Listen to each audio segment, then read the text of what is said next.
Assalamualaikum warahmatullahi wabarakatuh. Salam sejahtera untuk kita semua. Semoga pada hari ini kita dalam kondisi yang sehat walafiat. Amin. Baik, pada pertemuan yang ketiga mata kuliah Bahasa Indonesia hari ini, kita akan belajar mengenai ejaan yang disempurnakan atau EYD. Menurut Kamus Besar Bahasa Indonesia, definisi dari ejaan adalah kaidah cara menggambarkan bunyi-bunyi yang berupa kata, kalimat, dan sebagainya dalam bentuk tulisan atau huruf-huruf serta penggunaan tanda baca.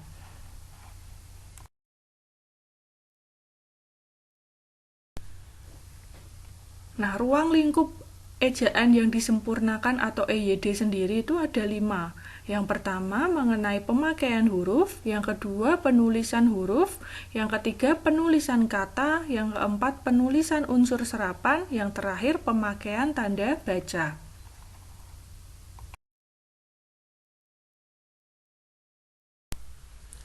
Yang pertama mengenai pemakaian huruf. Jumlah abjad dalam bahasa Indonesia terdiri dari 26 huruf. Masing-masing memiliki jenis huruf besar dan kecil. Nah, di dalam alfabet tadi terdiri dari 5 huruf vokal, yaitu A, I, U, E, O, dan sisanya sebanyak 21 merupakan huruf konsonan. Dalam bahasa Indonesia sendiri, tidak ada kata yang berakhiran huruf C, Q, V, W, X, dan Y. Lalu juga tidak ada kata yang di tengah katanya itu ada huruf X. Nah, untuk huruf Q dan X digunakan khusus untuk nama dan keperluan ilmu saja. Selanjutnya, huruf diftong dalam bahasa Indonesia itu ada 3, AI, AU, dan OI. Apa itu huruf diftong? Nah, huruf diftong adalah 2 vokal yang diucapkan sekaligus. Misalnya I, contoh katanya santai. Au misalnya kacau. Dan OI misalnya boykot. Nah, ini merupakan huruf diftong. Dalam bahasa Indonesia hanya mengenal 3 huruf diftong ini, ai, au, dan oi. Selanjutnya untuk gabungan huruf konsonan dalam bahasa Indonesia itu cuma ada 4. KH, NG, NY, dan SY. Untuk KH contoh katanya misalnya khusus. Kalau NG misalnya hening. NY misalnya nyaman, dan SY misalnya insyaf. Nah, ini merupakan gabungan huruf konsonan. Dalam bahasa Indonesia cuma ada 4 ya, KH, NG, NY, dan SY.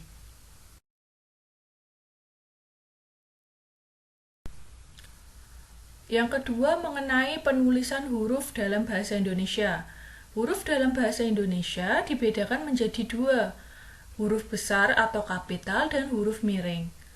Fungsi huruf besar atau kapital diperuntukkan untuk penggunaan yang pertama, huruf pertama awal kalimat.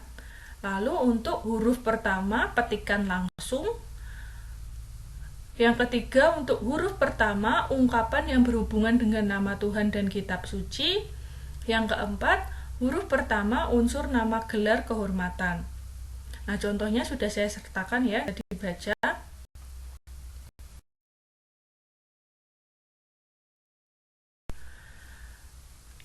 Huruf kapital juga dipakai untuk huruf pertama unsur nama jabatan dan pangkat, huruf pertama unsur-unsur nama orang, huruf pertama nama bangsa atau suku bangsa, huruf pertama nama tahun, bulan, hari, hari raya dan peristiwa-peristiwa bersejarah, huruf pertama nama khas dalam geografi, huruf pertama semua unsur nama negara, nama resmi, lembaga pemerintahan, dan ketatanegaraan.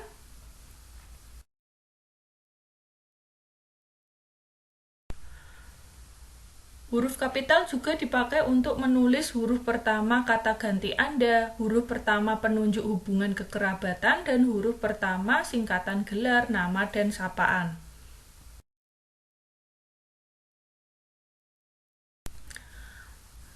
Lalu yang kedua, fungsi huruf miring. Nah, huruf miring ini dipakai untuk menuliskan nama buku, majalah, surat kabar yang dikutip dalam suatu karangan. Dipakai untuk menegaskan atau menghususkan huruf atau bagian kata atau kelompok kata. dipakai untuk menuliskan kata nama-nama ilmiah atau ungkapan dalam bahasa asing atau bahasa daerah.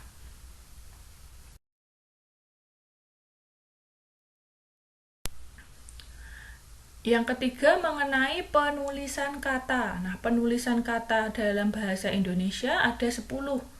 Yang pertama ada kata dasar, kata turunan, kata ulang, gabungan kata, kata ganti kau, ku, mu, dan nya, kata depan di, ke, dan dari, kata sandang si dan sang, lalu ada partikel, singkatan dan akronim, yang terakhir penulisan kata berupa angka dan lambang bilangan. Yang pertama kata dasar. Kata yang berupa kata dasar ditulis sebagai satu kesatuan. Yang kedua berupa kata turunan. Nah, kata turunan ini ada 2 jenis. Imbuhan, adanya awalan, sisipan, dan akhiran ditulis serangkai dengan kata dasarnya.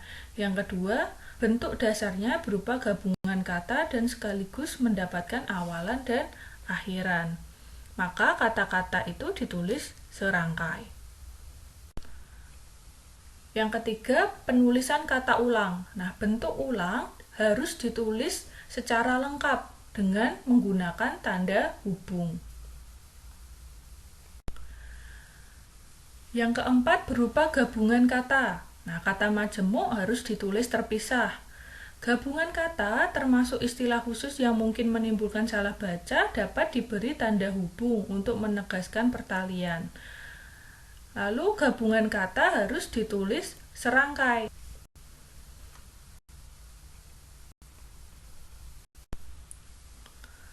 Yang kelima, penulisan kata ganti ku, kau, mu, dan nya. Penulisan kata ganti kau, ku, mu, dan nya ini harus ditulis serangkai dengan kata yang mengikuti atau mendahulunya. Lalu yang keenam, kata depan. Nah, kata depan terdiri dari di, ke, dari, ditulis dari kata yang mengikutinya. Yang ketujuh, penulisan kata sandang si dan sang. Penulisan si dan sang harus ditulis terpisah dari kata yang mengikutinya. Yang kedelapan, penulisan partikel. Nah, untuk partikel lah, kah, dan tah ditulis serangkai dengan kata yang mendahuluinya. Sedangkan untuk partikel pun ditulis terpisah dari kata yang mendahulunya. Nah, kalau lah, kah, dan tah ditulis serangkai, sedangkan untuk pun, partikel pun ditulis terpisah dari kata yang mendahulunya. Yang kesembilan, penulisan singkatan dan akronim. Nah, singkatan ini dibentuk berdasarkan penggabungan huruf awal dan beberapa kata atau suku kata atau penggabungan huruf awal dan suku kata sekaligus. Misalnya, contohnya pemilu. Nah, pemilu ini merupakan akronim ya dari pemilihan umum. Yang ke-10, penulisan angka dan lambang bilangan. Nah, ini yang saya garis bawahi bahwa untuk penulisan angka atau bilangan pada awal kalimat harus ditulis dalam bentuk kata. Misalnya, 20 tenaga kerja Indonesia atau TKI diberangkatkan ke Hong Kong. Nah, ini kalau di awal kalimat dia harus ditulis dalam bentuk kata, bukan angka ya.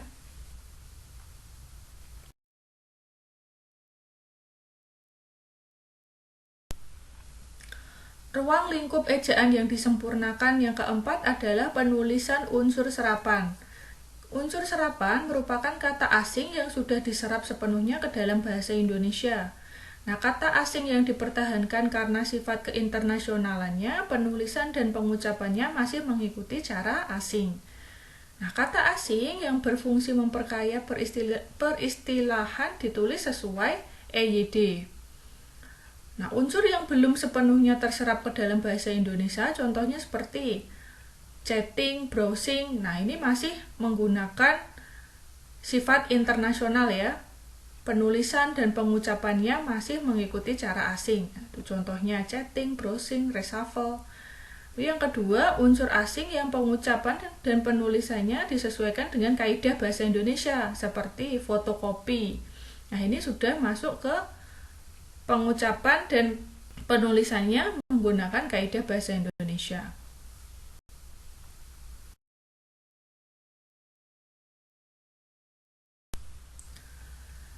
Ruang lingkup EYD yang terakhir atau yang kelima adalah pemakaian tanda baca. Ada 15 tanda baca dalam bahasa Indonesia. Yang pertama, tanda titik, tanda koma, tanda titik koma, tanda titik dua, tanda hubung, tanda pisah, tanda tanya, tanda seru, tanda elipsis, tanda petik ganda, tanda petik tunggal, tanda kurung siku, tanda garis miring, dan yang terakhir adalah tanda penyingkat atau apostrof. Selanjutnya saya akan menjelaskan penggunaan ke-15 tanda tadi. Untuk contohnya nanti bisa dibaca sendiri ya. Yang pertama, tanda titik. Nah, tanda titik ini digunakan pada akhir kalimat pernyataan. Digunakan di belakang angka atau huruf dalam suatu bagan ikhtisar atau daftar. Digunakan untuk memisahkan angka jam, menit, dan detik yang menunjukkan waktu atau jangka waktu. Tanda titik juga digunakan dalam daftar pustaka, lalu digunakan untuk memisahkan bilangan ribuan atau kelipatannya, lalu digunakan untuk singkatan gelar baik akademik maupun kebangsawanan. Yang kedua, penggunaan tanda koma. Tanda koma digunakan di antara unsur-unsur dalam suatu pemerincian. Digunakan sebelum kata penghubung atau konjungsi yang menunjukkan pertentangan. Digunakan untuk memisahkan anak kalimat yang dalam penulisannya mendahului induk kalimat. Lalu digunakan di belakang kata atau ungkapan penghubung antar kalimat. Tanda koma juga digunakan sebelum dan atau setelah kata seru. Digunakan untuk memisahkan petikan langsung dari bagian lain suatu kalimat. Digunakan di antara nama dan alamat, bagian-bagian alamat, tempat dan tanggal, serta nama tempat wilayah apabila ditulis secara berurutan. Tanda koma juga digunakan di antara bagian-bagian dalam penulisan catatan kaki atau footer. Tanda koma juga digunakan untuk di antara nama orang dan singkatan gelar akademis yang mengikutinya. Digunakan sebelum angka desimal, digunakan untuk mengapit keterangan tambahan atau aposisi, digunakan di belakang keterangan yang terdapat pada awal kalimat untuk menghindari salah baca atau salah pengertian. Yang ketiga, penggunaan tanda titik koma. Tanda titik koma dapat digunakan sebagai pengganti kata penghubung untuk memisahkan kalimat setara yang satu dengan kalimat setara lainnya. Yang kedua, digunakan pada akhir perincian yang berupa klausa. Yang keempat, penggunaan tanda titik dua. Tanda titik dua ini digunakan pada akhir suatu pernyataan lengkap yang diikuti pemerincian atau penjelasan. Digunakan sesudah kata atau ungkapan yang memerlukan pemerincian. Digunakan dalam naskah drama atau lakon sesudah kata yang menunjukkan pelaku dalam percakapan. Lalu yang terakhir, tanda titik dua digunakan di antara jilid atau nomor dan halaman buku, surah dan ayat dalam kitab suci, judul dan anak judul, serta nama kota dan penerbit dalam suatu daftar pustaka. Yang kelima, penggunaan tanda hubung. Nah, tanda hubung digunakan untuk menandai bagian kata yang terpenggal oleh pergantian baris, digunakan untuk menyambung unsur kata ulang, digunakan untuk menyambung tanggal, bulan, dan tahun, lalu untuk memperjelas hubungan kata atau ungkapan, digunakan untuk merangkai suatu kata, digunakan untuk merangkai unsur bahasa Indonesia dengan bahasa lain. Yang keenam, penggunaan tanda pisah. Nah, tanda pisah dapat digunakan untuk membatasi penyisipan kata atau kalimat yang memberikan penjelasan selain yang telah disebutkan di kalimat utama. Lalu digunakan untuk menegaskan adanya keterangan aposisi atau keterangan lain. Yang terakhir digunakan antara dua bilangan, tanggal atau tempat yang berarti sampai dengan atau sampai ke. Yang ketujuh, penggunaan tanda tanya. Nah, tanda tanya digunakan di akhir kalimat tanya. Lalu yang kedua, digunakan untuk mengakhiri ungkapan atau pernyataan yang disangsikan atau kurang terbukti kebenarannya. Yang kedelapan, penggunaan tanda seru. Nah, tanda seru digunakan untuk mengakhiri kalimat yang berupa seruan atau perintah yang menggambarkan emosi yang kuat, kesungguhan, ketidakpercayaan, atau rasa takjub. Yang kesembilan, ada tanda elipsis. Nah, tanda elipsis ini digunakan untuk menunjukkan bahwa suatu kalimat atau kutipan ada bagian yang sengaja dihilangkan. Lalu digunakan untuk menulis perkataan yang tidak selesai dalam suatu dialog. Yang ke-10, penggunaan tanda petik ganda. Ini dipakai untuk mengapit petikan langsung yang berasal dari pembicaraan, naskah, atau dialog, dan sejenisnya. Yang kedua, digunakan untuk mengapit judul sajak, lagu, film, sinetron, naskah, bab buku dalam suatu kalimat. Yang terakhir, digunakan untuk mengapit istilah dengan arti khusus maupun istilah ilmiah yang kurang familiar atau kurang dikenal. Yang ke-11, tanda petik tunggal. Nah, penggunaan tanda petik tunggal ini untuk mengapit petikan di dalam petikan. Yang kedua, digunakan untuk mengapit makna, terjemahan, atau penjelasan dari suatu kata atau ungkapan. Yang ke-12, penggunaan tanda kurung. Nah, tanda kurung ini digunakan untuk mengapit keterangan atau penjelasan. Yang kedua, digunakan untuk mengapit keterangan atau penjelasan yang bukan bagian utama kalimat. Yang ketiga, digunakan untuk mengapit huruf atau kata yang keberadaannya di dalam teks dapat dimunculkan maupun dihilangkan. Yang terakhir, untuk mengapit huruf atau angka yang digunakan sebagai penanda pemerincian. Yang ke-13, penggunaan tanda kurung siku. Tanda kurung siku digunakan untuk mengapit huruf, kata, atau kelompok kata sebagai tanda koreksi atau tambahan. Yang kedua, digunakan untuk mengapit keterangan dalam kalimat penjelas yang terdapat dalam tanda kurung.